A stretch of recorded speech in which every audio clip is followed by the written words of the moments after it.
Good afternoon, everybody. Good afternoon. Good to see all of you here again today. On Friday morning, President Trump will travel across the country to Anchorage, Alaska, for a bilateral meeting with Russian President Vladimir Putin. The brutal war between Russia and Ukraine broke out under Joe Biden's incompetent leadership, but President Trump is determined to try and end this war and stop the killing. As the president has said over and over again, his strong preference will always be for peace and partnership whenever those outcomes can possibly be achieved. There is no leader in the world right now who has been more committed to preventing wars or ending them than President Donald Trump. Just look at what took place here at the White House last Friday, when President Trump hosted the Azerbaijani president and Armenian prime minister and got the two leaders to sign a historic joint declaration for peace, ending a decades-long conflict that disrupted the region and claimed countless lives. In other news, we continue to see positive economic reports across the board. Today's CPI report revealed that inflation beat market expectations once again, and inflation remains stable. Overall, inflation has run at a 1.9 average annual pace in President Trump's first 6 months in office. Prices for everyday goods continue to decline.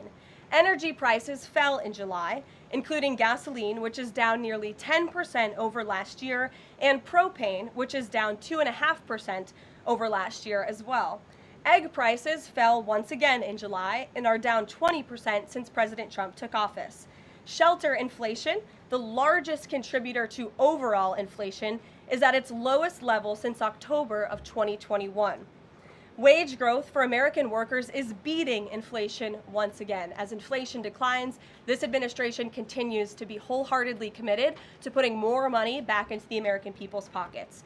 American real wages are up 1.3% over last year and have increased each month since President Trump took office.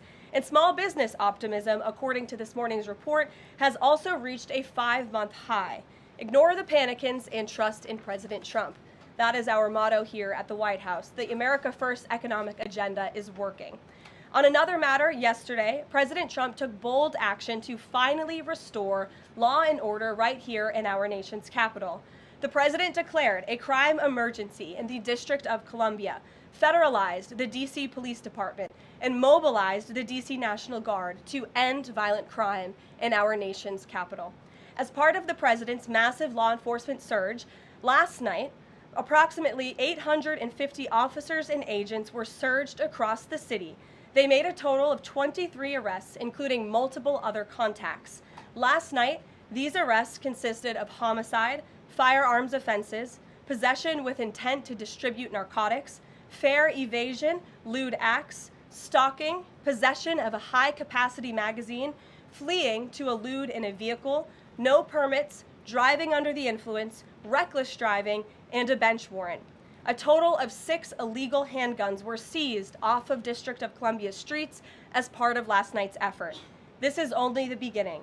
Over the course of the next month, the Trump administration will relentlessly pursue and arrest every violent criminal in the district who breaks the law, undermines public safety, and endangers law-abiding Americans.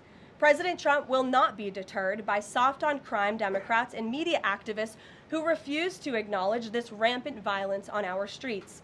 He is going to make our nation's capital the most beautiful and safe city on earth, just as he promised on the campaign trail. Staying on the topic of public safety, the Trump administration continues to shatter records on border security. According to brand new numbers released this morning from Customs and Border Patrol, illegal crossings have fallen to all-time lows once again. Here were the records set in July. Again, these numbers were released this morning. The lowest monthly nationwide encounters ever, down nearly 90% from the monthly average under the Biden administration. The lowest monthly Border Patrol apprehensions nationwide ever, smashing the previous record set the prior month in June. The lowest monthly Southwest border apprehensions ever.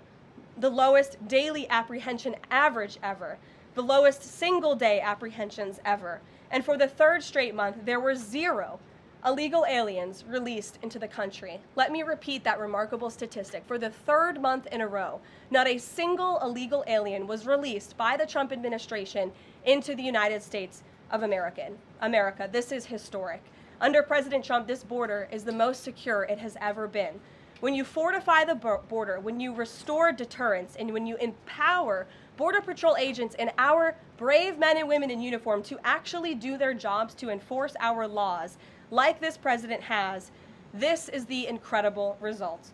And in the interior of our country, criminal illegal aliens continue to be arrested and removed. Here are some of the criminals arrested by ICE in just the last few days. ICE Buffalo arrested an illegal alien from Jamaica convicted of attempted murder. ICE Buffalo also arrested an illegal alien from Ecuador convicted of leaving the scene of an accident resulting in death. ICE Houston arrested an illegal alien from Mexico convicted of manslaughter. ICE Newark arrested an illegal alien from Mexico convicted of the sexual assault of a minor. ICE Dallas arrested an illegal alien from Mexico convicted of assault causing bodily injury.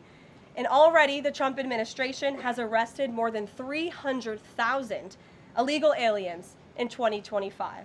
Again, more than 300,000 illegal alien criminals have been arrested in the interior of our country in the first 6 months of this administration. And despite many false reports in the media, nearly 70% of these arrests have been criminal aliens with criminal charges or prior convictions. This is success all around. This is removing the most dangerous public safety threats from America's communities and returning these individuals to their home countries. So there's been success all around. I'm sure you have a lot of questions today.